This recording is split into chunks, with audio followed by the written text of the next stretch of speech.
जियो financial पर एक 100 मिल view લઈએ 5% આસપાસની ખરીદારી છે 257ના ડેઝ હાઈ પર સ્ટોક ટ્રેડ થઈ રહ્યો છે અત્યારે જીઓ ફાઇનેન્શિયલ.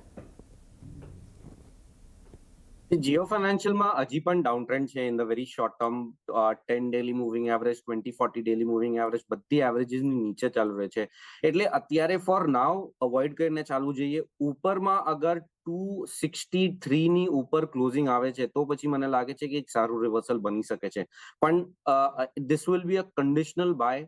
263 ની ઉપર ક્લોઝિંગ આવે તો પછી એની ઉપર મને લાગે છે કે 274 અને પછી એની ઉપર 288 આ બે લેવલ્સ આપણે ધ્યાનમાં રાખવા as a target. But breakout પર જ બાય કરવું. નીચેમાં જે સ્ટોપ લોસ છે 253 252 ની આસપાસનો સપોર્ટ છે, ત્યાં એક સ્ટોપ લોસ રાખીને બ્રેકઆઉટ પર બાય કરાય. તો એક વ્યૂ ખાસ કરીને એક બ્રેકઆઉટ પર ખરીદારી માટે જીઓ ફાઇનેન્શિયલ પર આપણને એક બનતો જોઈ રહ્યા છે. અન્ય